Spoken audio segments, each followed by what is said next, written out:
तो अब हम सीधा पेपर फर्स्ट की यूनिट 4 से स्टार्ट करेंगे, क्योंकि मैंने आपको फर्स्ट सेकंड थर्ड यूनिट के जो भी इम्पॉर्टेंट टॉपिक्स है उसकी वीडियोस आपको मैंने अपने चैनल पे प्रोवाइड करवा रखी है।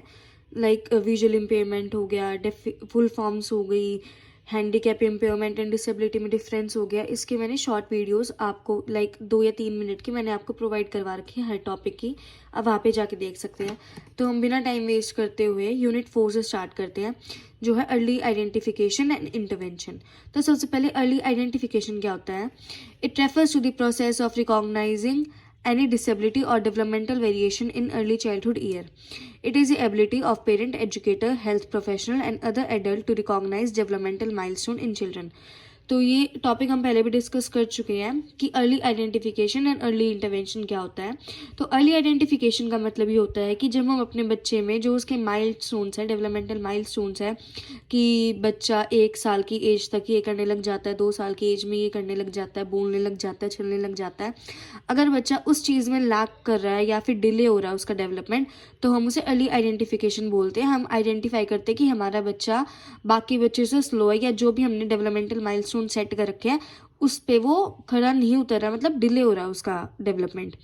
तो ये वाली जो एबिलिटी होती है पेरेंट, एजुकेटर, हेल्थ प्रोफेशनल, बाकी जो बड़े लोग होते हैं सबके पास होती है कि नॉर्मली एक बच्चा इतनी एज में ये काम कर लेता है। It includes the evaluation and treatment provided to families and their children under 3 age and who have and are at the risk of having disability. तो अर्ली आइडेंटिफिकेशन में हमें ये पता चलता है कि बच्चे को डेवलपमेंट में डिले हो रहा है, और ये जो चीज़ें होती है अंडर 3 ईयर ओल्ड का जो बच्चा होता है, 3 साल से छोटा बच्चा, उसी टाइम पे हम आइडेंटिफाई कर लेते हैं कि इसको कुछ दिक्कत हो रही है। तो हम उस बच्चे को फिर उसमें जिस भी एरिया में उसका डिफ़िकल्टी हो रही है, स्पीच लैंग्वेज हो गई, हियरिंग हो गई उसकी मोटर डेवलपमेंट हो गई, कुछ भी चीज़ हुई, हम उसको आइडेंटिफाई करते हैं। और जब हम आइडेंटिफाई कर लेते हैं तो हम अपने सेकेंड स्टेप पे चलते हैं, जो है इंटरवेंशन।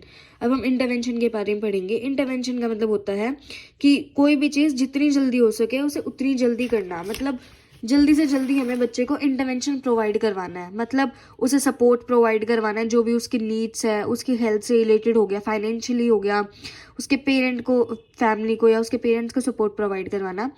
तो ये इंटरवेंशन के अंडर आ जाता है, क्योंकि जितनी जल्दी हम आइडेंटिफाई करेंगे उतनी ही जल्दी हम इंटरवेंशन प्रोवाइड करेंगे, जिसमें ये सारे सपोर्ट्स एंड नीड्स आ जाती हैं। इसके अंदर स्क्रीनिंग होती है, असेसमेंट होती है, स्पीच एंड लैंग्वेज की थेरेपीज होती है, फिजिकल या ऑक्यूपेशनल थेरेपी होती है, होम विजिट्स होते हैं, मेडिकल नर्सिंग होती है, मतलब ओवरऑल हर तरीके का बच्चे को सपोर्ट प्रोवाइड करवाया जाता है अर्ली इंटरवेंशन में। सेकेंड टॉपिक हमारा आ जाता है cross disability early intervention services. इसकी मैंने आपको एक अलग से वीडियो भी बना रखी है कि क्रॉस डिसेबिलिटी सर्विसेज क्या होती हैं। अब वहाँ पे भी जाके एक बार ही देख सकते हैं, क्योंकि ये हमारे पेपर 1 की शायद से फर्स्ट या सेकेंड यूनिट में भी है। Their function is to enable children with disabilities. उनका फंक्शन होता है कि जिन भी बच्चों को डिसेबिलिटी होती है उनकी कम्युनिकेशन में, लैंग्वेज में, social motor, emotion, cognitive abilities उनको डेवलप करना।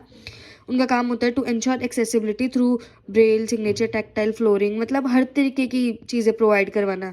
अगर बच्चे को विजुअल इम्पेयरमेंट है तो ब्रेल का, टैक्टाइल फ्लोरिंग, फिर वॉशरूम्स हो गए विद ग्रैब बार्स, क्योंकि जो डिसेबल्ड वाले लोग होते हैं जिनको लोकोमोटर डिसेबिलिटी है, तो उनके लिए वॉशरूम्स में एक साइड में एक ग्रैब बार बना होता है जिसके सपोर्ट से वो उठ या बैठ सकते हैं। लो हाई ड्रिंकिंग वाटर पॉइंट्स की ड्वाफिज्म भी होता है, या फिर और भी चीज़ें होती है जिसकी वजह से उनकी हाइट नहीं बढ़ पाती है, डिसेबिलिटी है, लोकोमोटर डिसेबिलिटी है, तो उनके लिए जो वो वाटर टैंक की हाइट्स होती हैं उनको छोटा करना, और भी फैसिलिटीज़ होती है जैसे रैम्प क्रिएट करना। तो ये सारी क्रॉस डिसेबिलिटी अप्रोच के अंदर आ जाती है, उन्हें हर तरीके का सपोर्ट प्रोवाइड करना। ये क्रॉस डिसेबिलिटी अप्रोच के ही पॉइंट्स हैं। इसमें हम क्या क्या चीज़ें और प्रोवाइड करते हैं। हम मल्टी सेंसरी लर्निंग को प्रमोट करते हैं, क्योंकि मल्टी सेंसरी से अगर हम पढ़ाएंगे तो बच्चे को ज़्यादा समझ आएगा। हम उसे रिहेबिलिटेशन की सर्विसेज प्रोवाइड करवाते हैं। देन हम उसे प्रोवाइड करवाते हैं मेडिकल प्रोफेशनल्स हो गए, पीडियाट्रिशियन हो गया, न्यूरोलॉजिकल हो गया, ऑर्थोपेडिक हो गया, एजुकेशन प्रोफेशनल्स हो गए जैसे स्पेशल एजुकेटर्स, कम्युनिटी वर्कर्स हो गए, ट्रेंड केयर गिवर्स हो गए। ये सारी चीज़ें हम क्रॉस डिसेबिलिटी अप्रोच में प्रोवाइड करवाते हैं। हमारा 4.3 में है स्क्रीनिंग एंड रेफरल। स्क्रीनिंग क्या होता है? स्क्रीनिंग फर्स्ट स्टेप होता है to determine that student should be access for special education. Screening first step होता है जिससे हम बच्चे को ये एक्सेस करते हैं कि उसको स्पेशल एजुकेशन देनी चाहिए या नहीं देनी चाहिए। It identifies the area where the student need support. वो आइडेंटिफाई करता है कि किस एरिया में बच्चे को सपोर्ट, एंड स्पेसिफिक एरिया मतलब जिसमें भी सपोर्ट की ज़रूरत है, a screening test must be simple, quick and easy to interpret. जो स्क्रीनिंग टेस्ट होता है वो सिंपल होना चाहिए, क्विक होना चाहिए, ईजी टू इंटरप्रेट होना चाहिए, एक्यूरेट होना चाहिए एंड स्पेसिफिक होना चाहिए। ये 4.3 का नेक्स्ट टॉपिक है। स्क्रीनिंग हमारा खत्म हो गया। ये है रेफरल। रेफरल क्या होता है? It is a starting point of special education process. ये स्टार्टिंग पॉइंट होता है स्पेशल एजुकेशन के प्रोसेस का। It is simply a request for an evaluation. ये एक रिक्वेस्ट होती है इवेल्युएशन के लिए। Referral can be made by parent और गार्डियन या क्लासरूम टीचर या कोई भी मेंबर हो स्कूल का। रेफरल कौन कौन कर सकता है? पेरेंट हो गया, गार्डियन हो गया, क्लासरूम टीचर हो गई या और कोई स्कूल का मेंबर हो गया। The children suspected of having a disability और children at a risk of disability are referred। जिन भी बच्चों को जिनको भी लगता है कि हाँ इस बच्चे को डिसेबिलिटी है या रिस्क है डिसेबिलिटी के, तो हम उन बच्चों को रेफर करते हैं कि उनका प्रॉपर इवेल्युएशन करा जाए, जिससे पता चले कि उसको क्या डिसेबिलिटी है। रेफर करने से हमें उसकी इवेल्युएशन के बाद उसकी सारी चीज़ें पता चल जाती है कि उसे हमें किस चीज़ में आगे क्या सपोर्ट प्रोवाइड करना है, क्या क्या हमें उसे थेरेपीज देनी है, और उसका एक स्पेसिफिक नाम आ जाता है कि उस बच्चे को ये डिसेबिलिटी है। Information involve in referral are child's name, sex, birth date, name, address, phone number. ये सब चीज़ें इन्फॉर्मेशन इन्वॉल्व होती है एक रेफरल के अंदर। बच्चे का नाम, सेक्स, बर्थ डेट वगैरह, name, address, phone number of parents, ये सारी चीज़ें रेफरल के अंदर ही आ जाती हैं। नेक्स्ट हमारा आ जाता है role of parents in early intervention. Parents का बहुत इंपॉर्टेंट रोल होता है अर्ली इंटरवेंशन के अंदर। तो early childhood refers to birth to 3 years। जो अर्ली चाइल्डहुड होता है वो बच्चा जब पैदा होता है और 3 साल के बीच तक का वो अर्ली चाइल्डहुड होता है। It is in most crucial period. ये बहुत इंपॉर्टेंट पीरियड होता है बच्चे के लिए, क्योंकि इसी एज में बच्चा सबसे ज़्यादा डेवलप करता है। This time of the child is spend with the parents. ये वाला जो टाइम होता है वो पेरेंट के साथ स्पेंड करा जाता है बच्चे का। जो फैमिली होती है बच्चे को बहुत सारे एक्सपीरियंसेस प्रोवाइड करवाती है उसके डेवलपमेंटल एज के टाइम पे, जो कि बच्चा जब पैदा होता है 3 साल तक की। Child need and encouraging and enriching environment at their home to develop well। बच्चे को encouraging and enriching environment provide करना चाहिए हमें घर पे, जिससे वो ज़्यादा डेवलप कर सके। Parent first need to accept that condition of the children. जो पेरेंट्स हैं उनको सबसे पहले अपने बच्चे की कंडीशन को एक्सेप्ट करना चाहिए बिना किसी शर्म के, क्योंकि आज के टाइम पे भी हालांकि लोगों की सोच बदल रही है, बट बहुत से पेरेंट्स ऐसे हैं जो कि अपने बच्चे से खुश नहीं होते, जिनकी डिसेबिलिटी होती है। वो उनको टॉन्ट करती हैं, उनके बारे में समझती नहीं है। वो ये समझते हैं कि ये बच्चा जानबूझ के कर रहा है, ये ठीक है, इसको पढ़ाई नहीं करनी इसलिए ऐसे टेंट्रम शो कर रहा है। वो समझते नहीं है कि आपके बच्चे को कुछ प्रॉब्लम है, वो उसकी कंडीशन को एक्सेप्ट नहीं करते। तो सबसे इंपॉर्टेंट ये होता है कि हम पेरेंट्स को काउंसिल करें कि आप अपने बच्चे को वो जैसा भी है उसे वैसे ही एक्सेप्ट करें, उसकी कंडीशन को एक्सेप्ट करें बिना किसी शेम के या शर्म के। They must encourage children to use various aids. उन्हें एनकरेज करना चाहिए अपने बच्चे को अलग अलग तरीके के एड्स यूज़ करने के लिए। असिस्टिव टूल्स, जो कि असिस्टिव टूल्स प्रोवाइड करवाए जाते हैं, हर डिसेबिलिटी के अलग अलग टूल्स होते हैं according to the child need. फिर parent must concern special educators. Parent को स्पेशल एजुकेटर से कंसर्न करना चाहिए, साइकोलॉजिस्ट से, वेरियस स्पेशलिस्ट से, अकॉर्डिंग टू द चाइल्ड। बच्चे के अकॉर्डिंग अलग अलग स्पेशल एजुकेटर, साइकोलॉजिस्ट, थेरेपिस्ट, इन सबको कॉन्टेक्ट करना चाहिए। They must understand the need of child with getting irritated और फ्रस्ट्रेटेड फ्रॉम द चाइल्ड। उन्हें बच्चे को समझना चाहिए, उन्हें अपने बच्चे से इरिटेटेड या फ्रस्ट्रेटेड नहीं होना चाहिए। उन्हें बच्चे की कंडीशन समझनी चाहिए कि इनके बच्चे को कुछ प्रॉब्लम है, इनका बच्चा स्पेशल है, इनका बच्चा जानबूझ के नहीं कर रहा है। उन्हें ये चीज़ समझनी चाहिए बिना इरिटेट होके और बिना फ्रस्ट्रेट होके बच्चे से। अब इसमें नेक्स्ट टॉपिक आ जाता है इन्वॉल्वमेंट ऑफ कम्युनिटी। कम्युनिटी का क्या इन्वॉल्वमेंट होता है इसमें? Community services are design to help the child with intellectual developmental disability to reach their personal goal. Community जो सर्विसेज प्रोवाइड करवाई जाती है वो डिज़ाइन करी है जो इंटेलेक्चुअल डेवलपमेंट होती है बच्चे की, उसको डेवलप करने के लिए, उनके पर्सनल गोल को रीच करने के लिए। कम्युनिटी सर्विसेज क्या क्या इंकरेज करती है? Self direct increase participation of the child in various areas of the development. Community service बच्चे को एनकरेज करती है कि वो अलग अलग एक्टिविटीज़ में पार्टिसिपेट करे जिससे कि उसका डेवलपमेंट हो।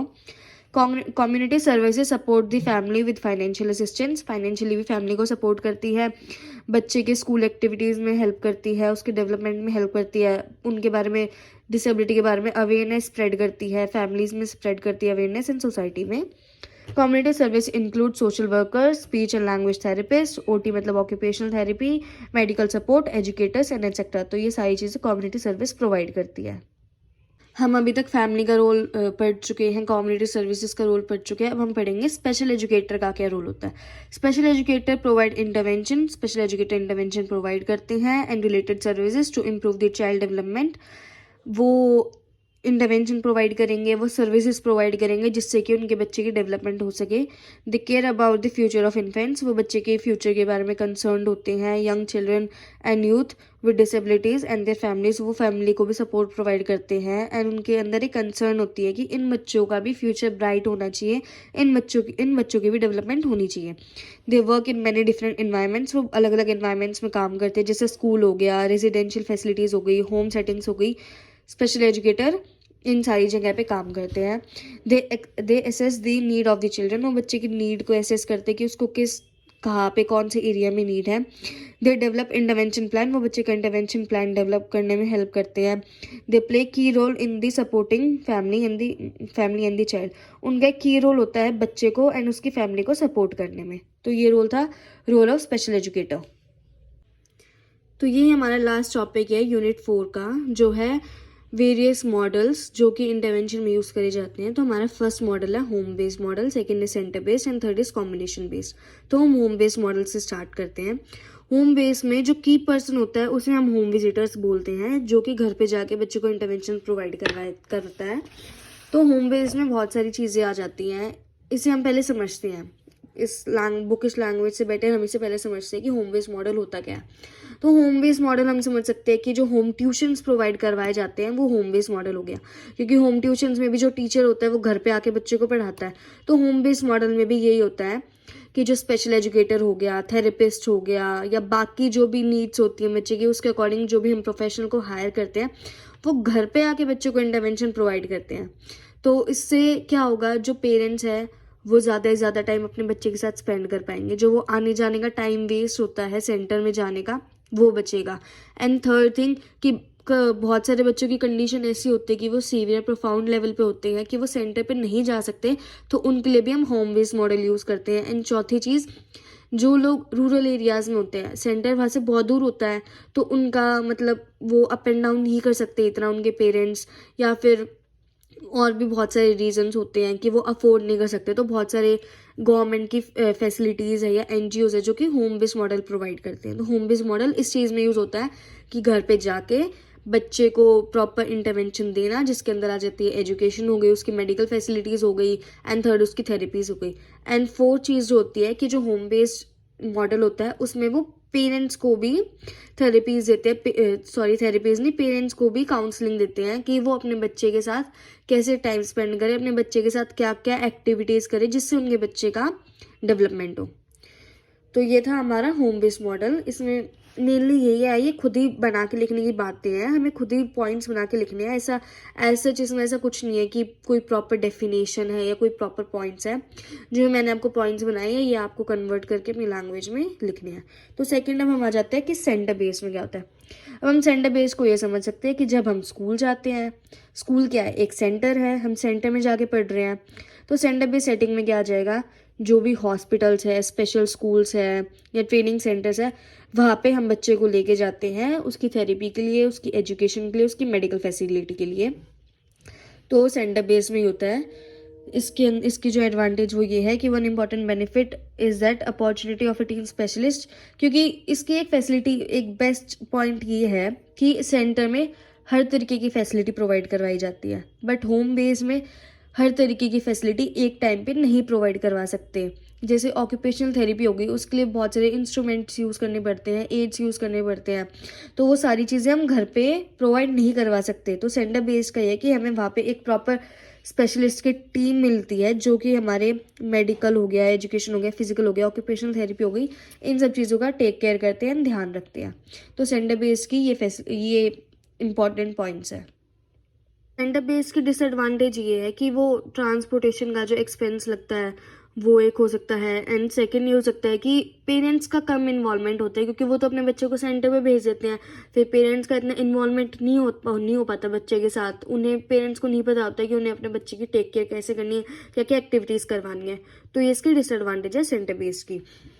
हमारा थर्ड आ जाता है कॉम्बिनेशन बेस्ड। कॉम्बिनेशन से ही हमें समझ आ रहा है कि home based and centre based का दोनों का कॉम्बिनेशन है। तो इसमें ये बताया गया है कि कॉम्बिनेशन होता है ये home based and centre based का। Under this model the parents and the child receive a combination of services. इसमें कॉम्बिनेशन ऑफ सर्विसेज दी जाती है बच्चे को।